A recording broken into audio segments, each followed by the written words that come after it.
The house stood finished, a solitary box of fresh-cut pine under the vast, empty bowl of the Wyoming sky.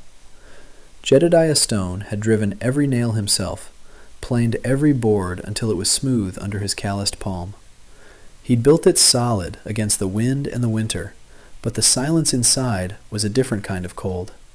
It was a hollow thing that echoed the emptiness of the plains around him, a quiet so loud it drove a man to desperate measures. That was why he'd sent the letter, folded with the entirety of his savings, to a man in San Francisco who acted as a go-between. It was a transaction, a purchase of companionship that felt both deeply shameful and as necessary as water. He had requested a bride, a woman of good character, willing to make a life on the frontier. The reply came 2 months later, a short note confirming a match had been made and that a Miss Lien Chen would arrive on the summer freight wagon from Cheyenne. He knew nothing about her except her name and age, 19. He had imagined her voice, soft and maybe hesitant, filling the spaces his hammer and saw had left behind. The grind of wagon wheels and the braying of tired mules announced the freight's arrival long before it crested the last rise. Jed stood on the porch he'd finished just last week, his hands shoved into his pockets, his shoulders tight. The driver, a heavy man named Barlow with a face baked red by the sun, hauled on the reins. "Got a delivery for you, Stone," Barlow called out, his voice thick with dust and disinterest. "All the way from the coast." He gestured with his thumb toward the back of the wagon.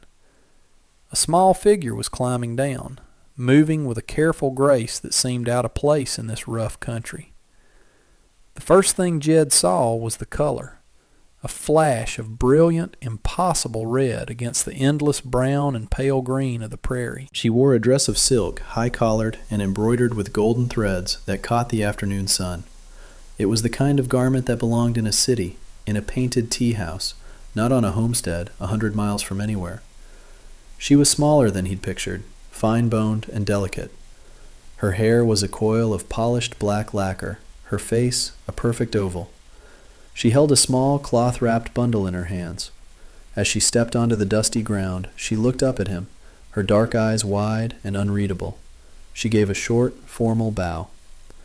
Jed cleared his throat, suddenly aware of how rough he must look, with his sun-bleached hair and worn denim. "Welcome, Miss Chen. I'm Jedediah Stone." She offered no reply.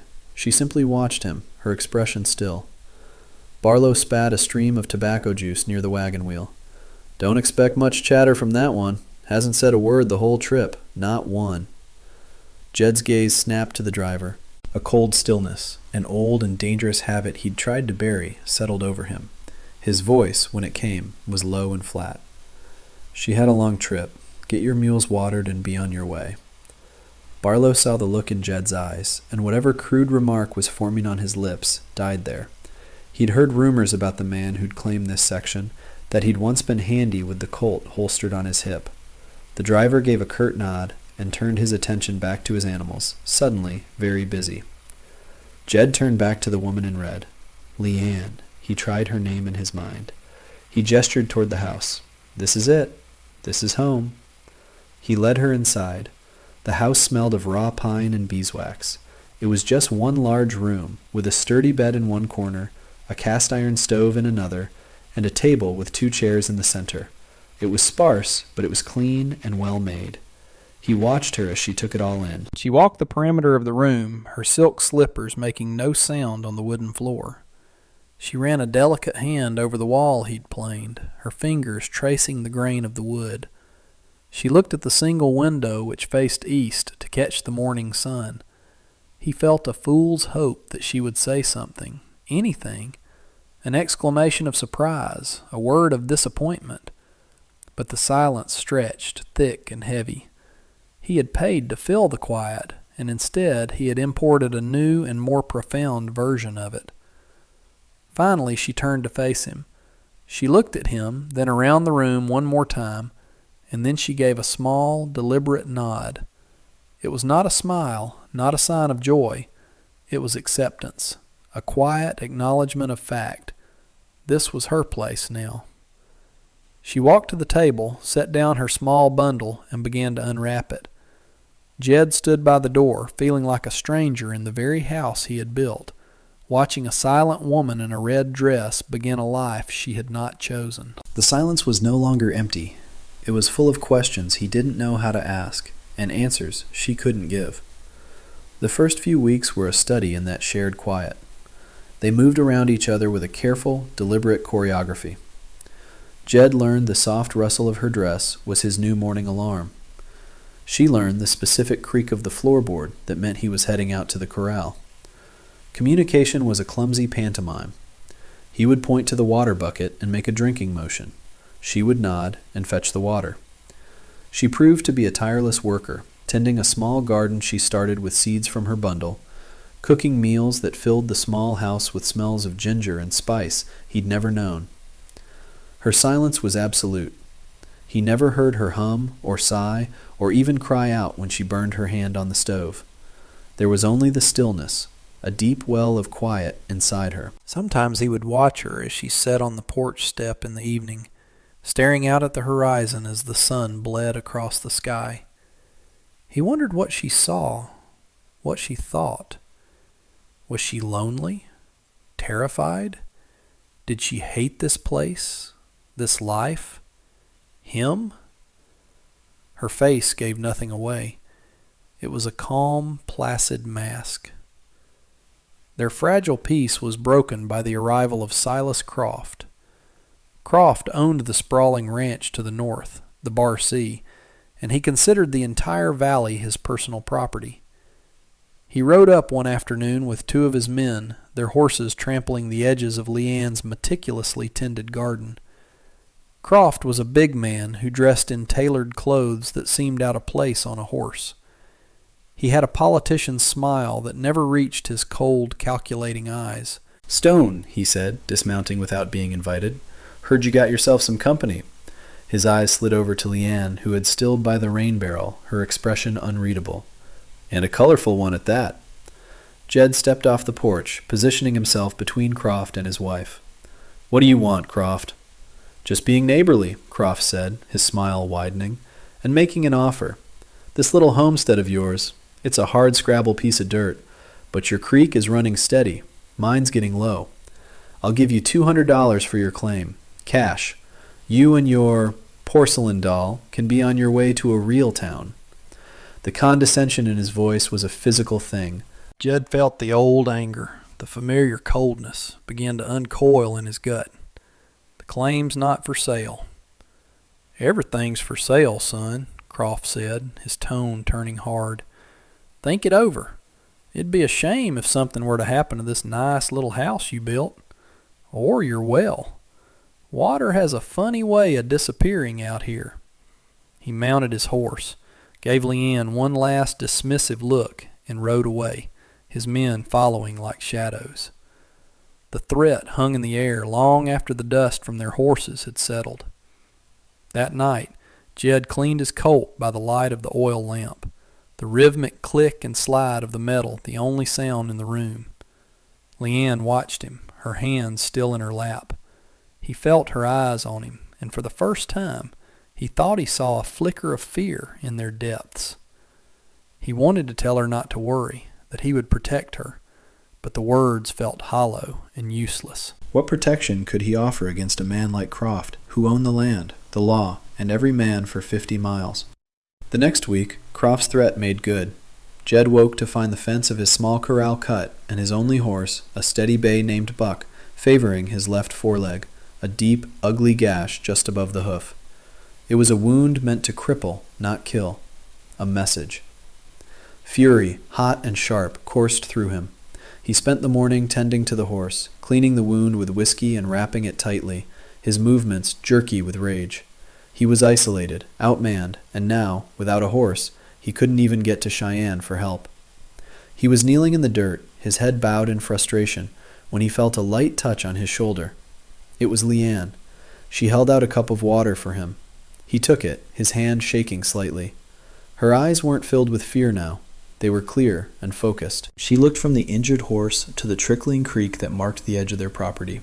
Then she picked up a fallen branch and began to draw in the dust. Jed watched, confused at first. She drew the line of the creek. She drew a square for their house. Then she drew a spot upstream, a narrow bend in the waterway. She sketched a series of large rocks and then a new channel diverting from the main flow. The new channel ended in a natural, shallow basin on their land that Jed had always ignored. She looked up at him, her eyes intense, and pointed from her drawing to the creek, then to the basin. He understood in a flash. She wasn't just drawing a picture, she was giving him a plan. A small dam, built at that narrow point, could divert enough water to fill that basin, creating a reservoir. It would be their own private water source, one Croft couldn't touch without trespassing directly. It was brilliant. He had looked at that land every day for a year and seen only dirt and rock. She had been here for a month and had seen a solution. He looked at her, truly looked at her, for the first time not as a silent bride or a fragile creature, but as a partner. Her mind was sharp, her eyes observant. She saw things he did not. A slow smile spread across his face, the first genuine one he'd felt in weeks. He reached out and, without thinking, squeezed her hand. Her skin was soft, but her grip in return was surprisingly firm. In that moment, a new language was born between them, one made of dirt drawings and shared determination. He did not yet know that Croft's fight was never just about the water. It was about the secret Jed's homestead was sitting on, a secret far more valuable than a steady creek. They worked for 3 days straight, a silent, synchronized team. Jed used a crowbar to wrestle heavy rocks into place, while Leanne, surprisingly strong, packed smaller stones and mud into the gaps. The sun beat down on them, and their muscles ached. But a new energy flowed between them. It was the energy of a shared fight. Jed found himself watching her, admiring the efficient grace of her movements, the focused set of her jaw. She was not the fragile doll Croft had mocked. She was resilient, tough as prairie grass. When they were finished, a steady stream of water diverted from the creek and began to trickle into the basin. It wasn't much, but it was theirs. That evening they sat on the porch, exhausted but satisfied, watching the new pond slowly begin to fill. For the first time, the silence between them felt comfortable, like a shared blanket. The relative peace was shattered a few nights later. A frantic whinny from the injured buck in the barn jerked Jed from a light sleep. He grabbed his gun belt from the bedpost, his movements fluid and instinctive, a grim muscle memory from a life he thought he'd left behind. He motioned for Leanne to stay down, to keep away from the window. Her eyes were wide in the moonlight, slanting through the glass, but she nodded, her face pale but calm. He slipped out the back door, using the shadows of the house as cover. The smell of smoke hit him first, sharp and acrid. He saw the flicker of orange light near the barn door. 2 of Croft's men were trying to light a torch against the dry wood. They weren't just sending a message anymore. Something cold and precise clicked into place in Jed's mind. This was the world he knew, the one he had tried to escape by building this house. He raised the Colt, the weight of it familiar and terrible in his hand. "Step away from the barn," he called out, his voice a low command that cut through the night. The men spun around, startled. One of them, a lanky kid Jed didn't recognize, raised a pistol. Jed fired first. The shot was deafening in the stillness. He didn't aim to kill. He aimed for the gun hand, and the kid screamed, dropping his weapon as it clattered to the ground. The second man, older and smarter, immediately dove for cover behind the water trough. A second shot rang out, this one from the darkness near the trough, splintering the wood of the doorframe just inches from Jed's head. He ducked back, the adrenaline singing in his veins. This was what Croft wanted, a fight, a reason to claim Jed was a violent menace and have the territorial marshal run him off his land. Then he saw movement from the house. It was Leanne. She was crawling from the back door, staying low to the ground, a heavy cast-iron skillet in her hand. His heart seized with terror. "Leanne, no! Get back inside!" he hissed. She ignored him. She moved with a silent, serpentine grace through the tall grass, circling around the barn. The man behind the trough was focused on Jed, firing another shot that ricocheted off the stone foundation of the house. He didn't see her coming. She rose up behind him like a ghost, and with a two-handed swing, brought the heavy skillet down on the back of his head. The sound was a sickening thud. The man crumpled without a sound. The silence that followed was absolute. The wounded kid was whimpering on the ground, clutching his hand. The other man was unconscious. Jed ran to Leanne, checking her for injuries, his hands moving over her arms and shoulders. She was trembling, but her eyes were fierce. She had not been a damsel in distress. She had seen the fight and entered it on her own terms. He pulled her into an embrace, holding her tight against his chest, smelling the scent of smoke and ginger in her hair. He had built this place to protect himself from the world, but it was becoming clear they would have to protect it together. Later that night, after he had tied up the unconscious man and tended to the wounded one, they sat at the table inside the small house.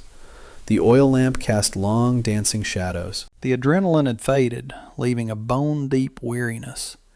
Jed looked at Leanne, at the smudge of dirt on her cheek and the determined set of her mouth. He needed to understand. He needed to bridge the silent gulf between them. He found a piece of charcoal from the stove and a clean plank of wood he'd set aside for shelving. He pushed it in front of her. He drew a simple stick figure of a man with a gun. Then he pointed to the two men tied up on the porch. He looked at her, his expression a question. Why? Why would Croft risk this? Leanne picked up the charcoal. Her hand was steady. She didn't draw. Instead, she began to form characters on the wood. They were intricate, beautiful, and utterly meaningless to him. A wave of frustration washed over him. He couldn't read her language any more than he could read her mind. Seeing his expression, she stopped. She wiped the board clean with her sleeve. She paused, thinking. Then she began to draw again, but this time she drew pictures. Simple, almost childlike. She drew a ship on a vast ocean. Then men with long queues, laying tracks for a railroad. She drew a camp, then a fire, a terrible big fire. Beside the fire, she drew a man with a cruel, smiling face. Then she drew a small girl, watching in horror. She touched her own chest, identifying herself as the girl. Then she touched her throat and shook her head, her eyes filling with a profound, distant sorrow. The story hit him like a physical blow.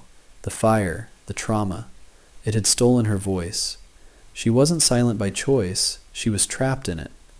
All his frustration evaporated, replaced by a wave of protective empathy so strong it nearly buckled him. He understood now the steel in her, the quiet resilience. She was a survivor. She wasn't finished. She reached into the sleeve of her dress and pulled out a small, worn silk pouch. From it, she took a tiny, exquisitely carved wooden bird, its wings half spread as if in mid-flight. The wood was dark and smooth with age and handling. She held it for a moment, her thumb stroking its head, then she pushed it across the table to him. It was a gift, an offering, perhaps the only thing she had left from her life before the ship, before the fire. He picked it up. It was impossibly light, yet it felt heavier than anything he had ever held. It was her history, her trust, placed directly into his hand. He closed his fingers around it, his rough, calloused skin covering the delicate carving. He looked at her, and his own eyes were wet. He couldn't offer her words of comfort, but he could offer her this. He met her gaze and gave a slow, solemn nod. He would keep her safe. He would keep this home safe. The next time Croft came, he wouldn't be sending his men. He would come himself. And Jed would be ready. 6 months passed. The harsh winter buried the homestead in snow, forcing them into the close confines of the small house. The silence between them changed again, evolving from a space of questions into a comfortable quiet of shared existence. Spring arrived in a rush, melting the snow and turning the valley a vibrant, hopeful green. The change was everywhere. The basin they had filled was now a proper pond, reflecting the wide blue sky. From it, Leanne had dug a series of small, clever irrigation ditches that watered a garden twice the size of the previous years. It was thriving, full of green shoots that promised squash, beans, and corn.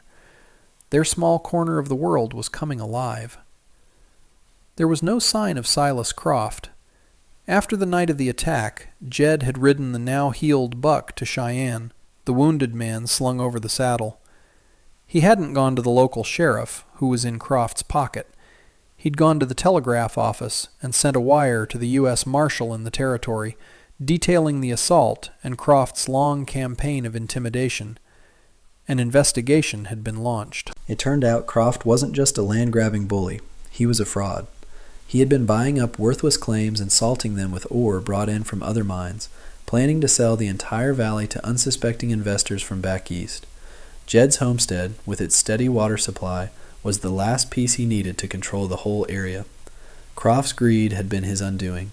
He was gone now, his land seized by the government, his reign over the valley broken. The house was different too. It was a home. Leanne had sewn curtains for the window from bleached flour sacks, embroidering the edges with delicate red thread. A rug she had woven from scraps of cloth lay on the floor before the hearth, and on the mantelpiece, right in the center, sat the small wooden bird. One evening, as twilight settled over the plains, Jed sat on the porch step, cleaning his Colt. It was more a ritual now than a necessity, the familiar weight of the steel a reminder of the peace he had fought for. The door opened softly behind him. Leon came out, carrying 2 steaming mugs. She handed one to him. It was tea, fragrant with herbs from her garden. She sat on the step beside him, their shoulders almost touching. She still wore her traditional dresses, though now they were made of practical cotton, not silk. The vibrant red had been replaced by deep blues and soft greens. She had never spoken a word, her voice was still locked away. But her silence was no longer an absence. It was a language he had learned to understand.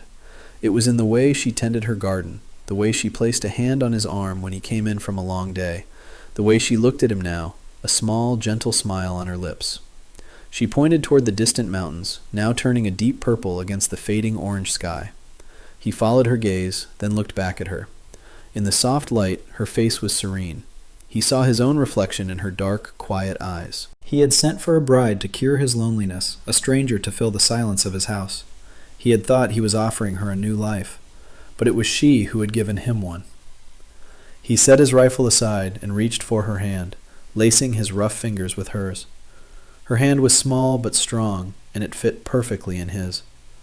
He had built the house with wood and nails to keep the world out, but she had made it a home, built with quiet courage and a steady heart, creating a place so full of peace there was no room for loneliness at all. And that brings us to the end of this one. If you stayed with me all the way through, thank you. Stories like this one only get told because folks like you sit down and listen. If you liked what you heard, go ahead and hit that like button, and if you want more stories from the old frontier, subscribe so you don't miss the next one. Until then, take care of yourself, and thanks again for being here.